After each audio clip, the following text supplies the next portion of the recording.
જો તું સ્વતંત્ર હોય તો સંસાર સમાગમે તારા આજના દિવસના નીચે પ્રમાણે ભાગ પાડ.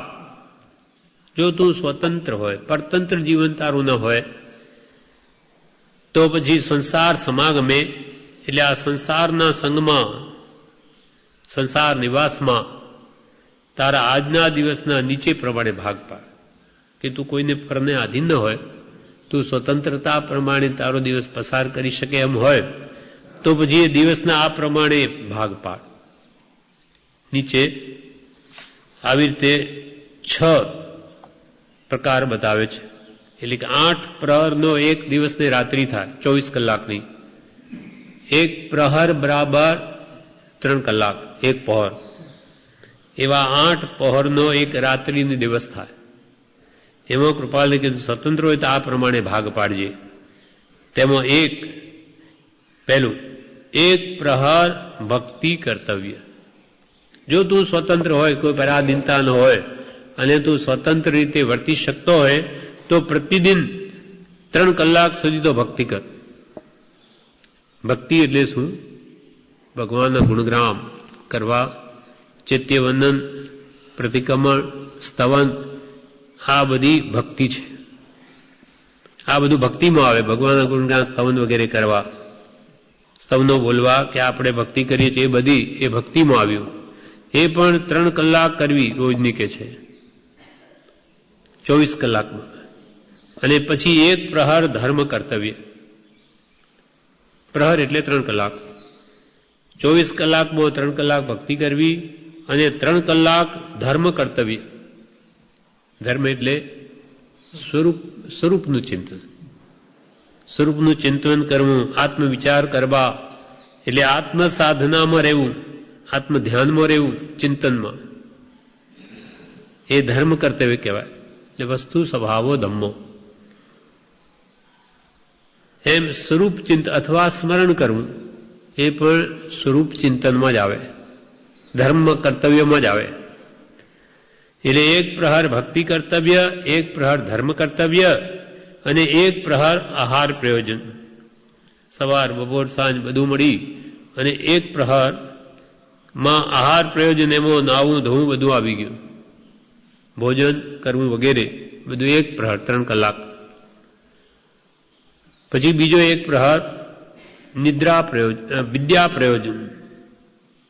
એટલે 3 કલાક સુધી રોજ કંઈ નવું શીખવું. 3 કલાક નવું શીખવું, કંઈક વાંચવું, વિચારવું, ગોખવું અને હંમેશા આખી જિંદગી વિદ્યાર્થી રહેવું. કે ભાઈ હવે બધું ભણી ગયા, કે હવે ભણવાની શી જરૂર, બધું જ્યાં વાંચી લીધું, એમ નહીં. આખી જિંદગી સુધી વિદ્યાર્થી રહેવું. કેમ કે જ્ઞાન તો અનંત છે. એટલે રોજ 3 કલાક સુધી નવું ગોખવું, શીખવું, વાંચવું. આ વિદ્યા પ્રયોજન. આવી રીતે જો ક્રમપૂર્વક જીવન ગાળે તો કેટલું બધું કરી શક્યા. નહીં તો આ બધો સમય વાતોમાં, હરવામાં, ફરવામાં બધું પૂરો થઈ જાય છે.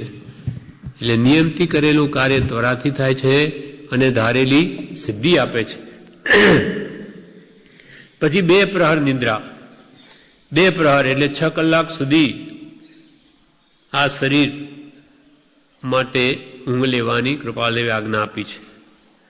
6 કલાકથી વધારે ઊંઘે તો કૃપાલદેવની આજ્ઞા નથી, અને એથી આપણું શરીર પણ બગડે છે.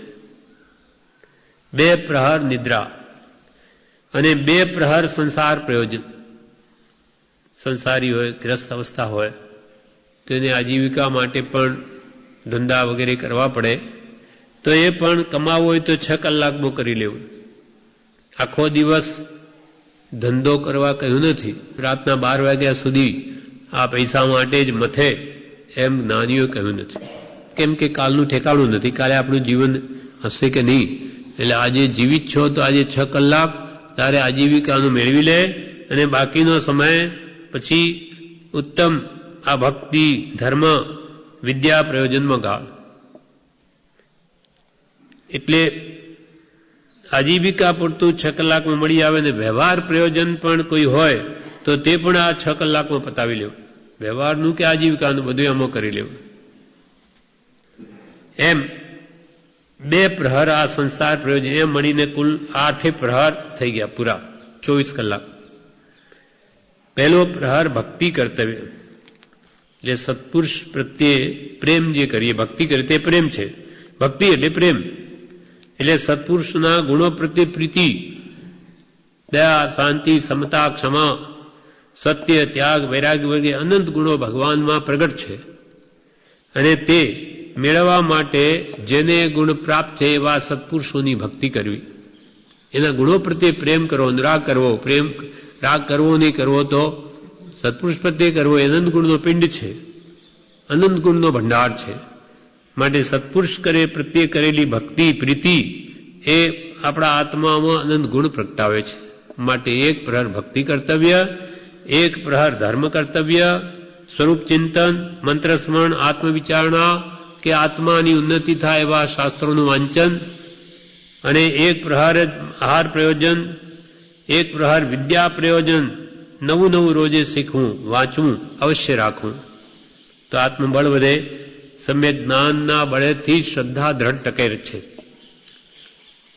સમ્યક જ્ઞાનથી સમ્યક શ્રદ્ધા આવે, સમ્યક દર્શન થાય, અને પછી આપણા જીવનમાં પરિણમે, એટલે સમ્યક ચારિત્ર દશા આવે, અને રત્નત્રયની પ્રાપ્તિ એ જ મોક્ષ છે, એ જ મોક્ષનો માર્ગ છે.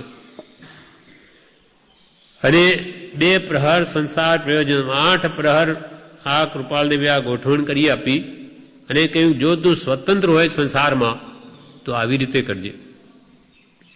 જો તું સ્વતંત્ર હોય તો સંસાર સમાગમે તારા આજના દિવસના નીચે પ્રમાણે ભાગ પાડ.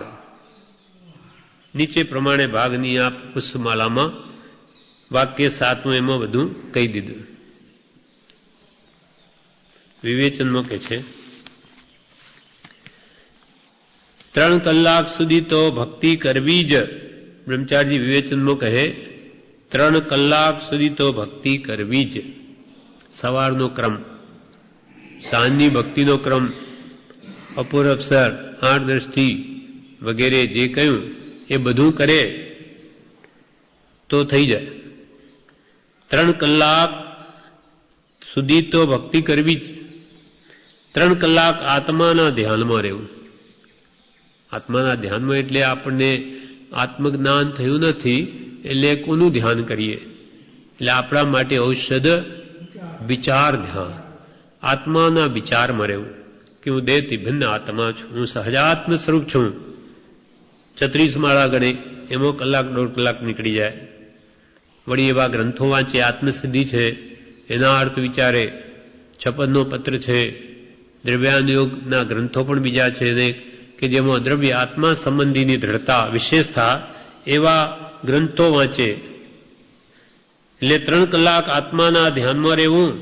3 કલાક આહાર માટે છે, 3 કલાક રોજ કંઈક નવું શીખવા માટે, વિદ્યાભ્યાસ કરવા માટે ગાળવા.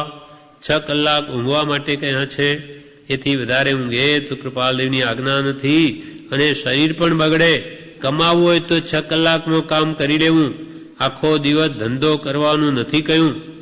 આજીવિકા પૂરતું 6 કલાકમાં મળી આવે. કંઈક વાંચવું, વિચારવું, ગોખવાનું રાખવું. પણ આહાર પ્રયોજન હાલમાં વધી ગયેલ છે. હમણાં ખાવા પીવાની અનેક વાનગીઓ બનાવી અને એમાં કે છે પોતે રાગ કરી મોહ કરીને કર્મ બાંધે છે. આહાર પ્રયોજન કે હાલમાં બહુ વધી ગયું છે. આખો દાડો ખા ખા કર્યા જ કરે. સવાર બપોર સાંજની જ્યારે જ્યાં જાય જે વસ્તુ મળે મોઢામાં નાખ્યા જ કરે. આહાર પ્રયોજન હાલમાં વધી ગયેલ છે. તેથી રોગો પણ વધ્યા છે. કેમ કે પહેલાનું ભોજન પચે નહીં તેના પહેલા નાખ કરે એટલે અજીર્ણ થાય અને એથી પછી એ અનેક પ્રકારના રોગો ફૂટી નીકળે. આહાર પ્રયોજન હાલમાં વધી ગયેલ છે. હવે 8મું વાક્ય